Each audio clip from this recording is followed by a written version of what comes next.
Hi dear children.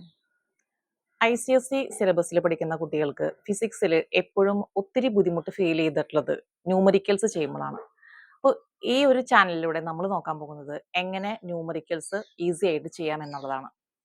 അപ്പോൾ ഓരോ ചെറിയ ചെറിയ ടോപ്പിക്കും അതുമായി റിലേറ്റഡ് ന്യൂമറിക്കൽസുമാണ് നമ്മൾ നോക്കാൻ പോകുന്നത്.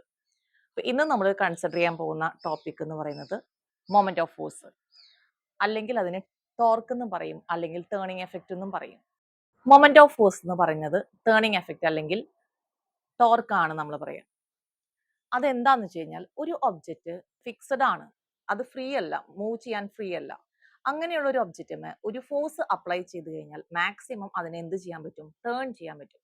അതിനെയാണ് നമ്മൾ മൊമെന്റ് ഓഫ് ഫോഴ്സ് എന്ന് പറയുന്നത്. ഇവിടെ നമ്മൾ കൺസിഡർ ചെയ്യുന്ന ഒരു ചെറിയ ഒരു ഒബ്ജക്റ്റ് ആണ്, ഒരു റോഡാണ് ഈ കാണുന്നത്. ഇത് ഈ ഒരു പോയിന്റിൽ ഫിക്സ് ചെയ്തിരിക്കുകയാണ്. നമ്മൾ ഇതിന് ഒരു 10 ന്യൂട്ടൺ ഫോഴ്സ് അപ്ലൈ ചെയ്ത്, ഇതാണ് line of action of force. ഈ ലൈൻ ഓഫ് ആക്ഷൻ ഓഫ് ഫോഴ്സിൽ നിന്ന് ഇതാണ് ഒബ്ജക്റ്റ് ഫിക്സ് ചെയ്തിരിക്കുന്ന പോയിന്റിൽ നിന്നുള്ള പെർപെൻഡിക്കുലർ ഡിസ്റ്റൻസ്. ഇത് പെർപെൻഡിക്കുലർ ഡിസ്റ്റൻസ്. അപ്പോൾ ഈ ഒബ്ജക്റ്റ് എത്രത്തോളം ടേൺ ചെയ്യും, എവിടേക്ക് ടേൺ ചെയ്യും എന്ന് ചോദിച്ചു കഴിഞ്ഞാൽ ഈ ഒബ്ജക്റ്റ് ടേൺ ചെയ്യുക ആന്റി ക്ലോക്ക് വൈസ് ഡയറക്ഷൻ ആണ്. ഫോഴ്സിന്റെ ഡയറക്ഷൻ ഇതാണ് ഒബ്ജക്റ്റ് ഫിക്സ് ചെയ്തിരിക്കുന്നത്. അപ്പോൾ ഒബ്ജക്റ്റ് ടേൺ ചെയ്യുക anti clockwise direction. Anti clockwise ഡയറക്ഷനിൽ ഇത് ഒബ്ജക്റ്റ് ടേണിംഗ് ചെയ്യുമ്പോൾ മൊമെന്റ് ഓഫ് ഫോഴ്സ് നമുക്ക് കാൽക്കുലേറ്റ് ചെയ്യാം.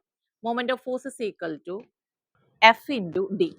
ഫോഴ്സ് 10 ന്യൂട്ടൺ ആണ്. ഇൻറ്റു പെർപെൻഡിക്കുലർ ഡിസ്റ്റൻസ് 2 മീറ്റർ ആണെങ്കിൽ moment of force should be equal to 20 newton metre. ഒപ്പം തന്നെ അതിന്റെ ഡയറക്ഷൻ നമ്മളിവിടെ മെൻഷൻ ചെയ്യണം. ഇത് ആന്റി ക്ലോക്ക് വൈസ് ഡയറക്ഷൻ ആണ്.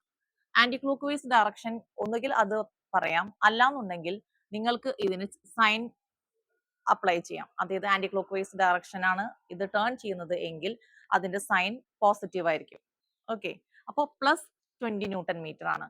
ഇതിന് പകരം ഈ same object clock vice turn ചെയ്യണമെങ്കിൽ ഇത് ഇവിടെ ഫിക്സ് ചെയ്തിരിക്കുന്നു. സെയിം ഫോഴ്സ് പക്ഷെ ഡയറക്ഷൻ മാറി. അപ്പോൾ മൊമെന്റ് ഓഫ് ഫോഴ്സിന്റെയും ഡയറക്ഷൻ മാറും. സോ ഇപ്പൊ ഇത് ഏത് ഡയറക്ഷനിൽ ടേൺ ചെയ്യും? Clock vice direction. അപ്പോൾ നമുക്ക് കിട്ടുക 20 ന്യൂട്ടൺ മീറ്റർ തന്നെയാണ് മൊമെന്റ് ഓഫ് ഫോഴ്സ് കിട്ടുക. പക്ഷെ ഇതിന്റെ direction should be clock vice ആയിരിക്കും. ഈ രണ്ട് കേസിലും നമുക്ക് മൊമെന്റ് ഓഫ് ഫോഴ്സിന്റെ മാഗ്നിറ്റ്യൂഡ് സെയിം ആണ്, പക്ഷെ ഡയറക്ഷൻ ഡിഫറെന്റ് ആയതുകൊണ്ട് സൈനും ഡിഫറെന്റ് ആണ്. ആന്റി ക്ലോക്ക് വൈസ് പോസിറ്റീവും ക്ലോക്ക് വൈസ് നെഗറ്റീവുമാണ്. ഒപ്പം തന്നെ നമ്മൾ ഒരു കാര്യം കൂടി ഇതിൽ ശ്രദ്ധിക്കണം. സെയിം ഫോഴ്സ് മാഗ്നിറ്റ്യൂഡ് നമ്മൾ കോൺസ്റ്റന്റ് ആക്കി വെക്കുകയാണ്. ഇവിടെ നിന്നുള്ള പെർപെൻഡിക്കുലർ ഡിസ്റ്റൻസ് കുറഞ്ഞു, നേർ പകുതിയായി. അതായത് ഇപ്പോൾ 1 മീറ്റർ ആണ് ഡിസ്റ്റൻസ്, പെർപെൻഡിക്കുലർ ഡിസ്റ്റൻസ്. ഈ ഒരു കേസിൽ മൊമെന്റ് ഓഫ് ഫോഴ്സ് എത്രയായിരിക്കും? 10 into 1, that means 10 newton metre. അതായത് പെർപെൻഡിക്കുലർ ഡിസ്റ്റൻസ് കുറയും തോറും മൊമെന്റ് ഓഫ് ഫോഴ്സ് കുറയും. ഡിസ്റ്റൻസ് കൂടുന്തോറും മൊമെന്റ് ഓഫ് ഫോഴ്സ് കൂടും. അപ്പം ലീസ്റ്റ് ഫോഴ്സ് അപ്ലൈ ചെയ്തിട്ട് ഒരു ഒബ്ജക്റ്റിനെ ടേൺ ചെയ്യിക്കണമെങ്കിൽ നമ്മൾ എപ്പോഴും പെർപെൻഡിക്കുലർ ഡിസ്റ്റൻസ് മാക്സിമം ആക്കി വെക്കണം. അതായത് ഡിസ്റ്റൻസ് മാക്സിമം ആണെങ്കിൽ force should B least apply ചെയ്താൽ മതി. നിങ്ങൾക്ക് ഡിസ്റ്റൻസ് മാക്സിമം ആണെങ്കിൽ force should B least apply ചെയ്താൽ മതി.